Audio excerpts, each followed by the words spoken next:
Hey, so today we're going to be doing something that I swore to myself I would never do on this channel, and that is do a reaction video. That said, if there was ever a time to do one, I think it's now. We're going to be checking out all of the Path of Exile 2 news that just came out yesterday. I have not seen any of it. I'm a day late, and I'm super excited to dive right into it. So without further ado, we're going to be looking at these three videos here: the opening cinematic, the early access gameplay trailer, and then finally the endgame stuff.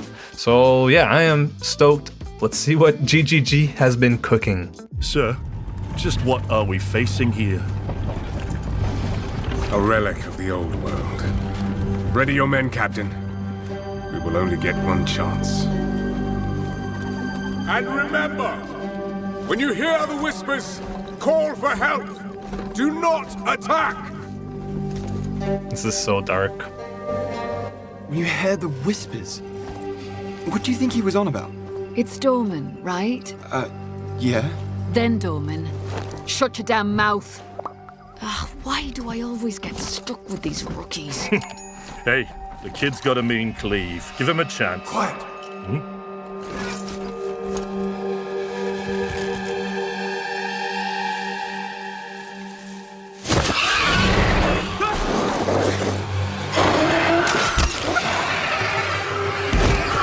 That guy looked like Smeagol.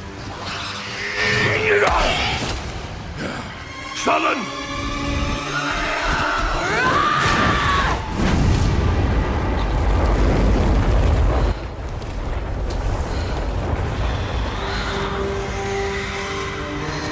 That was a really nice shot with the flames everywhere and her in the middle.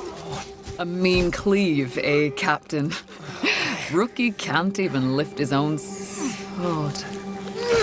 Captain Oren? Captain?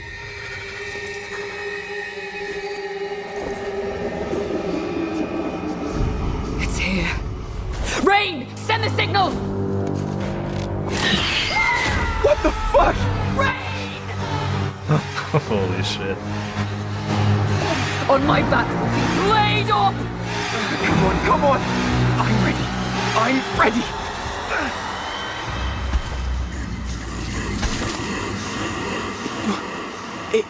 It's a man.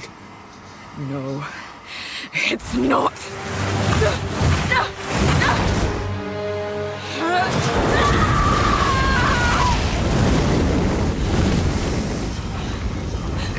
Whoa, that is so sick, man. Holy shit, the visuals on this. Run!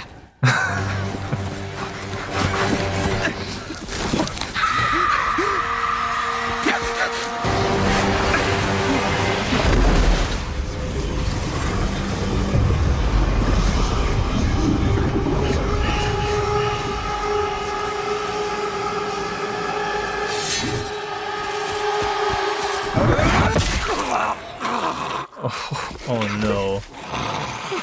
Captain! Captain! Why are you here? What is this? Oh.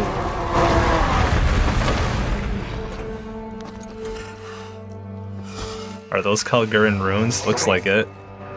Humanity isn't ready. On your feet, lad. Sir, the captain, You'll be fine. Here.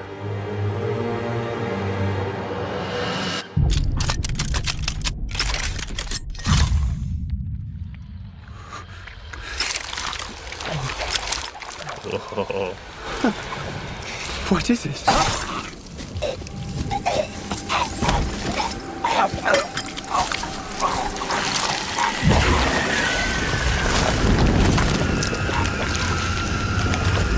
Get the body. Stop. Mortal. It can still be contained. You don't know what you have on Your kind no longer control this world. We cannot destroy your body, it's true. But you will watch as we destroy everything you have built. Bind him!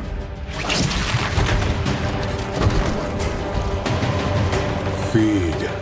Grow, my child. I'll make sure you can eat your fill. Holy shit. This is a sick trailer. Never would I have thought, like, in Path of Exile. Oh, who's that? Zombie. Yo, that was sick, actually.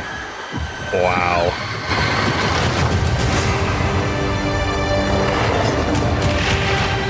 The beautiful logo. Okay, I think my favorite part, this shot right here, that is freaking sweet. Send the signal! He gets yoinked. What the fuck? The blue-eyed guy, I'm pretty sure he's one of the NPCs in town.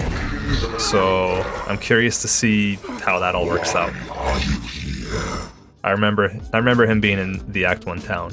He's someone that, like, you can transmute your items into, like, shards and stuff, something like that. Also this, like, the way this opens up and then the little tendrils come out, terrifying. He's like, what the hell is that? Did not see that coming. This guy's evil, okay? That's gotta be the bad guy. Is that the Iron Count? I'm not sure. I'm not a lore guy at all, but that's sick. Very nice shot. They're taking it away to castle, to the town, I guess.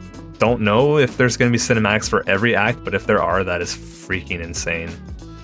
Because, yeah, that's beautiful. I'm guessing there aren't, but if there are, like, smaller ones maybe, kind of like in Diablo 2, I would appreciate that. Alright, so that was the opening cinematic. Let's move on to the gameplay trailer. I'm really excited to see what they've cooked, if anything new. I mean, I'm sure they're going to be showing like ascendancies and stuff and new classes, probably some new skills.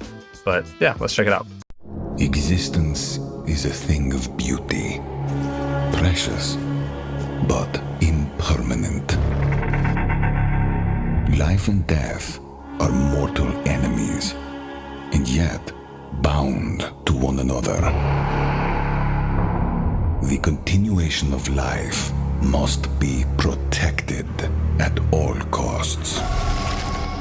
What the hell? Some have said my methods are brutal.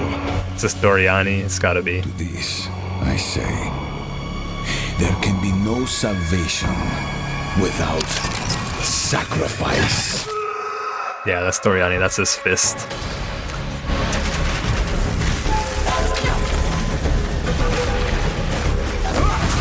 The monk.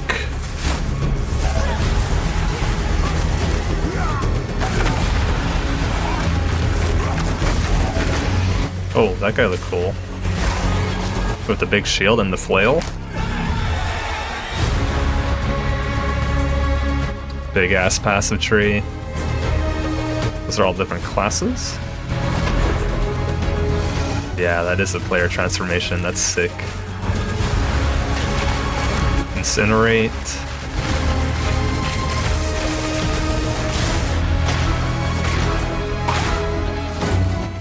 Oh, that is a cool skill. We are faced with the end, and I Maps. will do what I must. Here's the Atlas. Okay. Yo, what does that even mean? That looks like a 4X game, you know, like holy shit, Civilization. Yes, the Mercenary. That's what I want to play, Mercenary. The bosses in this game are freaking sick. I cannot wait. Those who obsess with death, let them soon be acquainted with it. Oh, that guy's creepy. Is that the Atlas Pinnacle boss? Maybe. Who would that be, though? It's not Uberzana. Without doing a full breakdown, let's just look at some of the cool stuff. This right here, this is all definitely like the Val civilization. This is, this right here, that is freaky, man. Like a pole going through these like slaves, guys. Heads, and they're bound. That's freaking nuts. Definitely the Val. I recognize this shape from like the current in-game Val Temple stuff. The skill tree just looks like a skill tree. I don't know if there's much to be said here. They said there wouldn't be masteries, so I guess that's the thing. This looks like a lightning skill tree. This right here, definitely an ascendancy. Anything that we should know? Starting points here, 1, 2, 3, 4, 5, 6, 7, 8. Same as in PoE 1. You only get 8 points. The mercenary looks cool. I'm definitely going to be starting a mercenary. That's like the class I'm most interested in. But then there was like a shield guy. Where was that? It was like super brief. They show like half a second's worth. I don't know if this is just a warrior or what, but I definitely like the look. Big ass shield, fully like heavy armor. Looks really cool. And yeah, I think that's it. The Atlas stuff, I mean, we're going to learn all about that in that endgame video, which is what we're going to be checking out next. And yeah, bosses look really sweet. I really am curious as to how this works. Like, is each one of these basically the equivalent of a map? I don't know. What do the different colors mean? I'm not sure. It looks maybe a bit like Last Epoch with like a web of things. But are these bosses? I don't know, but it looks cool. Maybe the towers are like these dungeons that you ascend, like kind of like Delve, but up. It's a bit of a meme. Very cool trailer. Let's check out the endgame reveal. This is the meaty thing. And yeah, I'm going to condense it all down to a shorter video. It's not going to be like an hour and a half long, but we'll see what we've got. It's actually been 5 years since we announced PoE 2, and over that time we've Yeah, it revealed has. a lot, but it's been in bits and pieces. But first, you'll need to pick a class. I'm excited about this. I don't know which classes are Early included. Access will initially have 6 classes available. To get new skills, you will first need to find skill gems. Using a skill gem will open the gem cutting menu, which shows all the active skills available in PoE 2. Yeah, that is like way better than the system in PoE 1 where you have to like go to the vendor. They're just gonna be handing out these like skill gems uncut that you then get to choose which skill you want that to turn into. I think this system is a lot smarter and a lot easier for people to sort of just follow and understand. It's also got different tiers, so like these ones you have to be further into the game to get them. So that's gonna be cool. Even if you pick a new skill, it will immediately be level 7, so there's no harm in trying out something new. That is really cool. Wow. There are 21 active skills for quarterstaves, so this just scratches the surface of the options that you have. Okay, so 21 skills for quarterstaves specifically. So the skills are not tied to the class, but rather the weapon, which is similar to PoE 1. It's just presented in such a way in that other menu there. This one here. It's just presented, like, because you're a monk, it'll show you these things here. However, you could actually choose other skills. I am pretty confident in that. So you're not literally limited to just these skills. Just depends on which like weapon you have equipped, I guess. Now, if you like a style of melee that's a little slower but hits much harder, then the warrior is for you. He pounds the ground with big chunky attacks and can shrug off the hits of small enemies with large amounts of armor. That guy basically looks like the Juggernaut. He looks really sweet. I'm probably going to try him second. Like, I want to do Mercenary and then probably Warrior. And if you find yourself committed to a long attack, you can dodge roll out of it at any time. Very sweet. Here, I'm going to slam the ground, rending it apart with lines of fire. Any slam skill will then cause these fissures to erupt with lava. I can even run through them with a skill like Stampede to do huge amounts of damage. That actually looks sick. Oh my god, you just place these things down. I feel like that's like something that they're really trying to push in PoE 2, is like placing things down that you then interact with to make them do cool things. Really cool system. I don't know when we're actually playing it if like it's gonna feel tedious. Hopefully not. When I was playing PoE 2 like back in March, it was a very early build and I was playing the Ranger and there was like a little bit of a combo thing going on, but nothing as like cool and impressive as this. Hopefully it's a lot of fun. While holding up your shield, your stun meter will build as you take damage, so be careful. If it reaches 100%, your stance will break and you will be vulnerable. Dying like that is going to happen to a lot of people. You're going to be like, what the fuck? It's going to be funny. Which allows you to charge towards enemies and stun them. Oh, that's a cool combo. While charging, you're also blocking the whole time. Placing the wall and then breaking it. Lightning attacks bounce around between targets. You can also stick lightning arrows in the ground which explode when hit by the bouncers, or electrocute enemies to take them out of combat. Yeah, that's the combo I was talking about. You place these little blue arrows on the ground, and then by like casting other lightning stuff around it, it detonates them, sort of. By endgame, you'll be creating hundreds of arrows, be they falling from the sky, bouncing around between enemies, or spraying out of tornadoes. Guys, the endgame's gonna be sick. People were worried it's gonna be super slow, and yes, the movement is definitely slower, but like, we're still freaking hitting entire screens. You might have noticed in the bottom left of the screen that the flask slots look a little different. Oh yeah. In PoE 2, you have one dedicated life flask slot and one mana flask slot. Flasks gain charges as you kill enemies. Nice change. That's not the only thing you can use charges for. Charms are a new item type that will automatically defend you from various debuffs or damage types. Having Wow. trouble with getting frozen? Equip a thawing charm. Okay, so they moved the immunities that we used to get on our flasks, our utility flasks. They moved it over onto charms. That's a really clever system because we were always automating those as much as possible anyways in the endgame. So now it'll just be automatic. But it uses your charges, so it still technically works kind of like flasks. It's just automatic, I guess. And maybe there's gonna be some like unique versions and some really cool stuff. The mercenary wields a crossbow that can be loaded with different ammo types, offering versatility, power, and mobility. Already this looks really sick. Just like the big AoEs that he's doing with his crossbow. All classes in Path of Exile 2 can be controlled with WASD, which makes this class play exactly like a shooter. For the crossbow, you will find skill Exactly like a shooter, maybe like a top-down shooter type of thing, but this isn't Doom. It's very fast to switch between ammo types, so long as you already have them loaded, which makes the mercenary able to combo abilities together for... So the ammo is like all down here, so I guess like the different ammo really is his skills. I wonder what like the skill tree, not skill tree, but like the uncut skills look like. Do you just get ammos as the skill? Use Glacial Bolt to create walls of ice to separate enemies, then switch to Fragmentation rounds to explode the ice, dealing massive AoE damage. That's sick. This is a Spirit Gem, which allows you to pick from a range of Uncut consistent skills. Spirit Gem, okay. All classes have a variety of these skills which can add some very interesting effects, like Arctic Armor, which does cold damage to enemies that hit you, or Raging Spirits, which summon fiery skulls each time you cast a fire spell. Yo, that looks For the cool. Witch, though, but I want more heavy hitters in my army, so I'm going to unsummon some warriors and instead add skeletal arsonists. Just this for like minion players, just this UI of being able to select it like that and summoning that way and not like having to actually like freaking mix and match with like the buttons and make sure you have all of the correct amount. Like it's just gonna be automatic. That is so nice. Because the quality of life for summoners has been awful in PoE 1. Like it's gotten better over time, but just like specters, right? And freaking animate Guardian, it's terrible. Hopefully this is really nice. It looks like it will be. There are 25 active occult skills. By the endgame, you will be the leader of a fearsome army of the dead, consuming everything in its path. So that's the Witch. That actually looks really sweet. This is going to be hard to choose what to play first. I'm just going to play them all, honestly. The elemental skills have everything you might expect and more. Fireballs, icy The explosions, Fireball lightning Nova storms, explosion you get looks the idea. sweet. Each spell is unique and has many different ways to build and combo with others, even between different elements.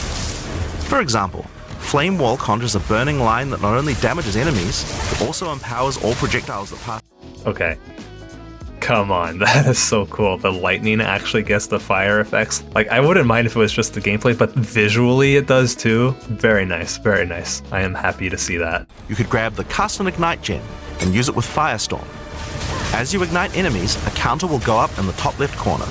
When it's full, a Firestorm will automatically be cast at the enemy that was ignited. Dude, this is like cast on crit except automated, and I love it. Even though we talk about them as belong to each class, Here we go. in reality there are no restrictions. Yeah. You can use all these skills on any class so long as you have the attributes. The possibilities for cross-class combos are practically unlimited. That's so Path of Exile. I'm glad they haven't like narrowed it down to like specific classes. It's nice and open, but it's presented in such a way that certain classes are sort of like tied to them, but they're really not. I love that. Now, Path of Exile is a game known for build customization, and we haven't even scratched the surface of what is possible. Dude, the mercenary with the bell, what the hell? If you find a support gem, then right-clicking it will open up this screen. Here you will find a variety of I like how it's if you find a support gem. When I played the beta back in March, I found like 5 support gems if I recall correctly, but literally none of them were support gems that I could equip on any of the skills I had, any of the active skills. Like they were just non-compatible. So it was terrible. It was really boring. It looks like they've already changed the system completely and you just get uncut support gems. Note that you can only have one of each support gem on your character, so you'll want to Okay. think carefully about which supports can be used best with each skill for maximum damage. Okay, I remember kind of hearing about that, but I think I glossed over it mentally. You can only have one of each support gem on your character, your entire character. So you really have to like be specific with what you want to do on each skill. That's kind of cool. There's like a trade-off thing. Of course, you know, this is going to get meta-gamed and people are going to be like, this skill needs to have this support gem. I don't know, for people that are just more creative and open to trying things out, I think this is kind of cool. It's like a nice limitation. You can't just slap on multiple projectiles on everything. Now, if you want to stick to the recommendations, you should have a perfectly good time. But if you want to experiment a bit more, then uncheck that recommended button and you can see the full list of supports that will work with your skill. There are hundreds of support gems to choose from, and even we don't know the results of all the possible ways these can interact. Each skill can have up. There's going to be so much busted shit at the beginning. Oh my god. I'm expecting Yowzas to make something crazy. Supports let you drastically change the behavior of your skills and create your own unique build, or at least follow someone's OP build guide. So, speaking of builds, let's... They know. Okay, so this guy here, the hooded one, that was the guy in the cinematic. So he lets you identify items and refund passives. So he's the guy, he's going to be like in every town. I guess he's like the Deckard Cain of this game. Respec any nodes you've taken by spending a little bit of gold. The gold respec thing is something that we knew about. Personally, I'm very excited about this. I think it's going to be really encouraging to trying different builds out because you can then just respec with gold. I understand that it gets more expensive like the higher level you are, I think, but at least early on, like there's no wrong answers like he's saying, so that's going to be nice for new players especially. In order to get between these clusters, you will generally have to allocate nodes in the attribute highways. Attribute nodes allow you to pick which attribute I like you would that term. to use. So it's very easy to get points for any attribute that your gear might need. You can. That's an awesome change compared to PoE 1. Being able to choose which attribute you get, that's going to be nice. A great example is Giant's Blood, which allows you to wield two-hand weapons in a single hand, but doubles the attribute requirements of them. It's the Barbarian from Diablo 2. Yo, that's sick. Oh my god. Okay, I'm definitely going to be playing with that. Wow. You can use a two-hand mace with a shield, or even dual wield them. No, it's all about two-handed swords. I'm sorry. Or you could switch between one hand and a two-hand setup in order to be able to block boss attacks while following up with heavy hits from your bigger mace.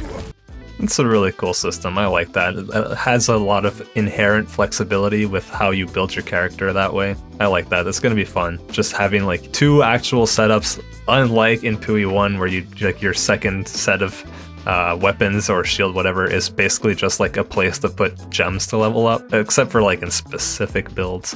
But yeah, now every build will be able to benefit from that. Very cool. There are lots of other permanent boosts available from the campaign too.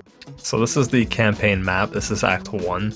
And from what I understand, this like layout changes every league, I think, which is really interesting. So like the order you do things in will be slightly different, I guess. I'm really curious to see how that works out. Defeat the boss in this area to acquire a permanent addition of spirit. So we're basically going to have to go and do every boss all the time to unlock the permanent stuff. I don't know how I feel about that. I think it's fine. It's just going to be a bit tedious probably, but if it's anything like in PoE 1, you'll get these things later on when you're higher level and it'll be like a lot easier and quicker to get them. Finally, you can use some Exalted Orbs to add more mods to your rare to a total of 6 mods. Literally exactly like PoE 1, okay. One of the things we think is really important is to make these options available to use as you play. All the items that add mods are much more common than they were in Path of Exile 1. Sweet, that's going to be really you can fun. Use them throughout your campaign playthrough. We want you to find things on the ground that can be crafted into upgrades much more frequently. Yeah, I'm super for this change compared to PoE 1. Being able to craft your own items is one of the funnest things to do in Path of Exile, but in PoE 1, it is freaking hard to do. You need to have tons of wealth to actually know like what you're doing because things are so expensive. By making this more common, I mean, we're going to see just how common it actually is, but by making it more common, in theory, it should make it to the point, like he's saying here, where you can actually just use it on items you find off the ground while you're leveling. Some items you find will have sockets that can have Ezomite runes placed in them that add more mods to the item. If I insert this glacial rune into my helmet, it will give extra cold resistance. So this socket system is basically exactly like Diablo. Diablo 2, 3, 4.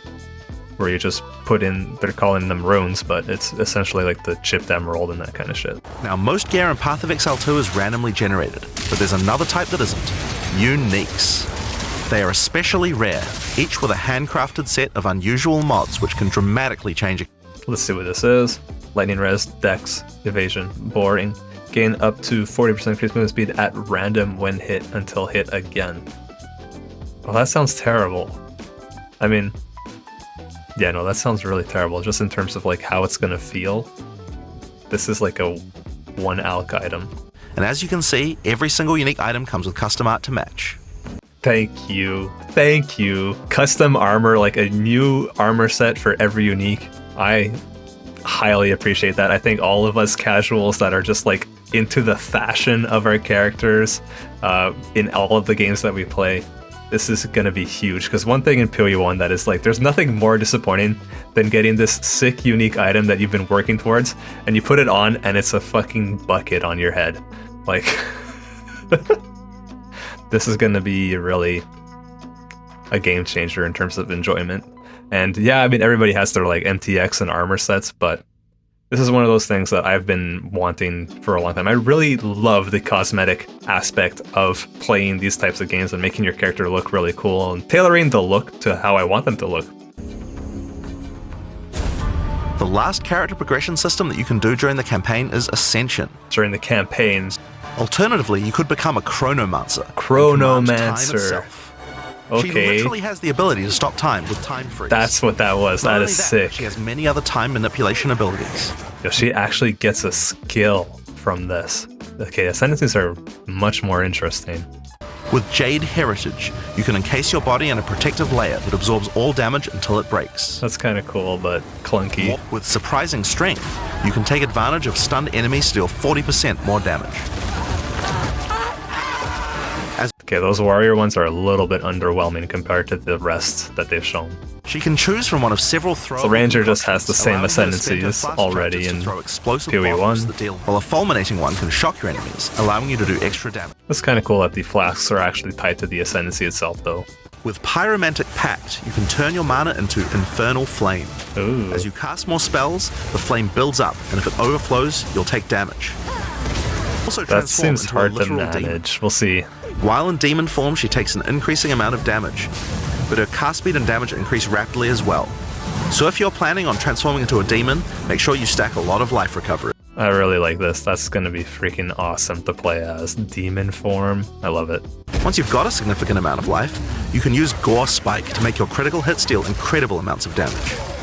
Ooh, you just stack life and you do tons of damage with your crits. That's kind of cool. The Acolyte of Chayula can exchange their mastery of spirit for darkness. The Acolyte of Chayula, that's his name? Did I get that right? The Acolyte of Chayula can exchange Such their a funny mastery of name, spirit oh my for god. darkness. With Zealous Inquisition, your enemies have a 10% chance to explode on death. The chance is doubled against demons and undead. Okay, so I'm probably going to be doing this because that's gratuitous violence and I love that. With Judge, Jury, and Executioner, your initial hit against enemies can deal up to 30% of their life and damage, if you're lucky. This is great for Oh my god, did you see that? damage, if you're lucky. This is great for hunting What does that powerful mean if you're bosses. lucky? Integrated Efficiency will give you extra skill slots. Thermatological Infusion gives you extra Does it also give you extra fingers to play with? We're going to run out of buttons, man. While fighting monsters in the trial, you will need to be very careful. Each hit will not only hurt you, but will damage your honor. The Your monsters honor. are well telegraphed, so that you can avoid their attacks, but if you run out of honor, you will fail the trial and need to find another coin in order to try again. Okay, so this is like Forbidden Sanctum. I don't know where they're showing the honor meter. Really curious about that. In Forbidden Sanctum, if you're doing a run and you lose that like extra, I think it's just called Resolve, like the bar over here. Yeah, basically the same system. You gotta dodge stuff. Once you have claimed your reward, you will be shown a map of the rest of the floor and may choose how you wish to proceed. It's literally the Forbidden Sanctum. Alright, so I don't know how I feel about this being tied to ascendancy points. It's gonna be challenging, I think. Forbidden Sanctum is not easy. We'll see, like, obviously the tuning maybe is gonna be in such a way that it's okay. Is it a better system than what we currently have now with the Labyrinth? It's definitely more interesting, and like personally, I like the Forbidden Sanctum. So for me, I'm probably gonna be happy doing this. But a lot of people don't love the sort of roguelike element of it, so I could see people not enjoying it. We'll see how it lands. Hopefully it feels good to do. Then again, it just occurred to me that this is just the trial of the Sekima for like Act 2. Perhaps the other trials that are in the game are not like a Forbidden Sanctum type of thing, it's something else entirely. If that's the case, That's kind of interesting. There'd be a lot of variety. But some builds are going to struggle, I think, compared to others in this, which is kind of iffy. Then again, I think the same can be said of the Labyrinth. It's just that we've gotten so used to it that it's not a big deal. Perhaps the same thing will happen here. In Path of Exile 2, you can choose whichever trial you like to earn your Ascension. Oh. Each culture on Rayclast had their own methods to ascend. Okay, well that just turns everything upside down, then it's totally fine. If one build is better at a certain type of trial, then you just go and do that.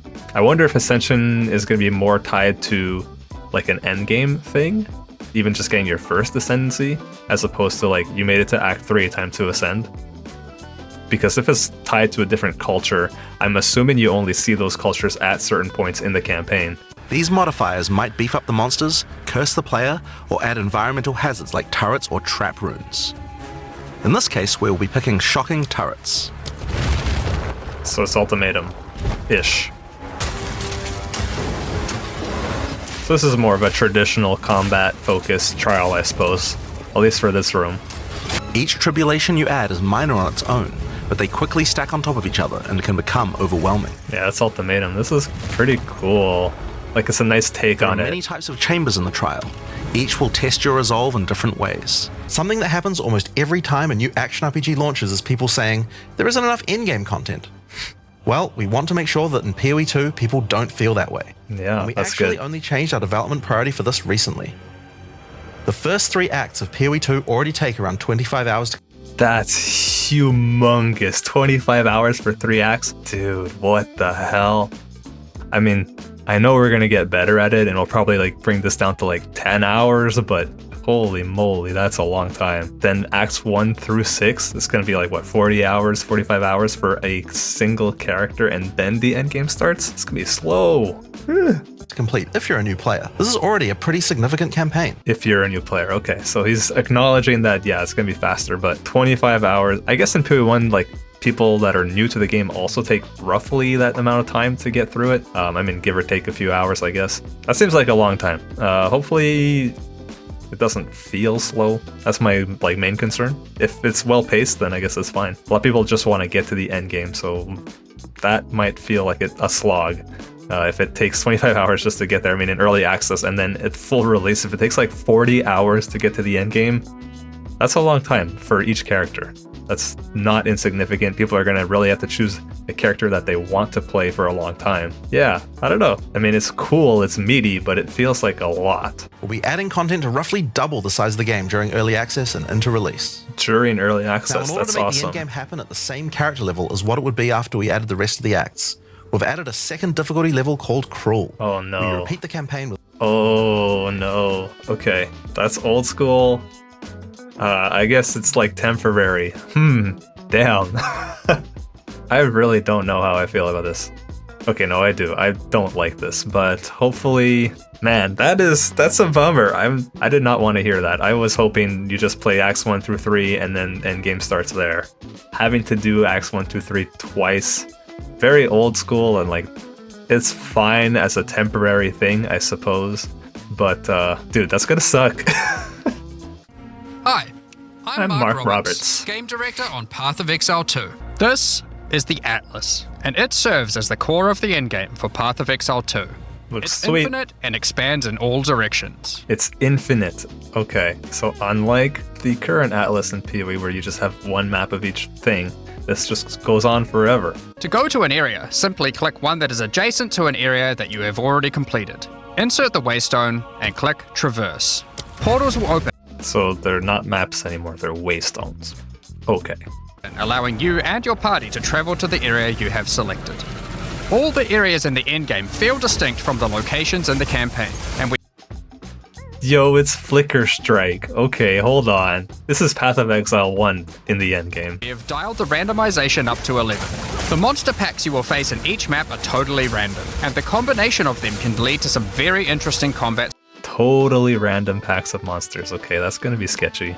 In order to cleanse the corruption from the area, you will need to defeat all the powerful rare and unique enemies in it. Once you All the rares, dude. So if somebody has Soul Eater, too bad, open up another map. If you die, then the map can no longer be run, and you will have to find another way around to get to the areas behind it. Oh, that's gonna feel kind of awful in some cases if you're like trying to get a specific reward. I mean, that's what it looks like, right? Delirium, Breach. Yeah, for sure. There's like specific rewards tied to the maps. So, if you fail it, you fail it. Like, that's it.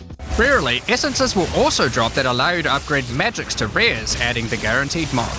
That sounds cool, although I wonder if it reforges it too. If it doesn't reforge it too and it works like a Regal Orb, where it adds the mod specifically to something that already has there, that could be really cool for crafting. This is incredibly powerful, since it allows you to get a second deterministic mod in your crafting project. It does work that way. Combining these with the currencies that are commonly found in Rayclast for modifying items, and we can get a very nice pair of boots indeed. That's cool, yeah, I'm happy with that. As you cleanse corruption from higher and higher tiers of the Atlas, you will gain points that you can spend in the Atlas tree. It's back, baby. The icon indicates that the area contains some kind of special encounter. This icon indicates that the area has a powerful boss. Because only 1 in 4 maps contain a map boss, we are able to make them very powerful. Only 1 in 4 maps contain a map boss. There's a slightly less like of a need to have a boss killer, although you have to progress through them. Something to think about. I wonder how that will play out. Tablets are special items that can be used with precursor towers to add more encounters to the Atlas. Breaches will drop breach tablets. Clicking on a completed tower will allow you to consume the tablet just adds to it add to more like breaches to areas certain within maps. range of the tower. That's this cute. makes all the content in the Atlas self-sustaining. This can allow you to rarely juice the mechanic by stacking the mods from multiple tablets. Okay. Those are the in-game systems on the Atlas, but we are not done yet. The trials. My thoughts on that is that it's very Path of Exile 1, and they've recycled a lot of the systems in P1 and like moved things around. Like, for example, the blight oils have been shifted over to, I already don't remember, Delirium, I think, where you get to anoint your amulet that way. I can't complain. I think this is really cool. It's nothing super new, but it's a nice system. I think it's going to work really well. With careful placement in the tree, you could get a significant amount of I'm assuming power there's going to from be it. unique There jewels are also too. unique jewels available with very interesting effects, but you will have to find those for yourself. Yeah. Kill all the Uber bosses and you will gain access to the fortress. We aren't going to spoil it as we can't wait to see you guys attempt it for the first time. But is there a tree you get points in after killing it? Of course there is. This is Path of Exile. There is always another tree. So Yeah. these are challenges for PoE 2. Oh, As you man. can see, this project is crazy huge. Yes, Jonathan, this is crazy huge. I'm actually really glad they decided to shift the Act 4, 5, 6 content over to later on and instead focus on the endgame, because we're actually going to have something to do once we beat the campaign, even though it's like 25 hours long. This looks really sweet. I'm actually super hyped. I cannot wait. December 6th is in 2 weeks from now. Everything is pointing towards the endgame actually being really fun, and like the gameplay being a lot like the traditional PoE 1 endgame stuff. Maybe it's a little bit slower paced than like our zoom that we're used to, but it still looks pretty fast, and it looks like all your skills are actually going to be impactful. Yeah, I don't know. I'm like really excited. I think they're nailing it. It looks incredible. I cannot wait to try this out. All right, guys.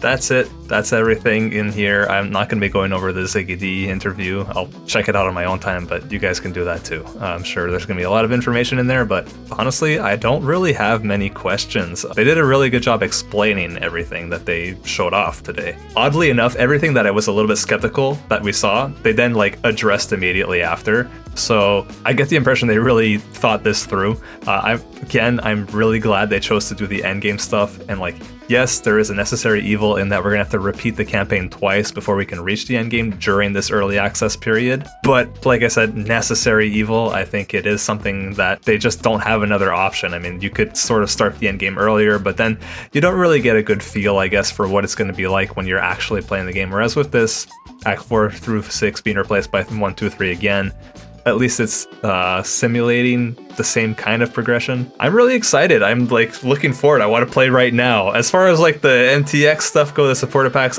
honestly, I don't think I'm going to grab anything. I qualify already for the key. Maybe I'll get like the first one just to support, but I've already supported a lot. I'm really happy with what they showed off yesterday, and I think you should be too. I mean, it seems like they've got it all figured out, and I cannot wait until December 6th. By the way, we've got a small Discord community where we talk about Path of Exile 1 and 2 and other games that are interesting at the moment, so feel free to come say hi. Don't be shy. Thank you everybody for watching, and I will see you guys in Rayclast.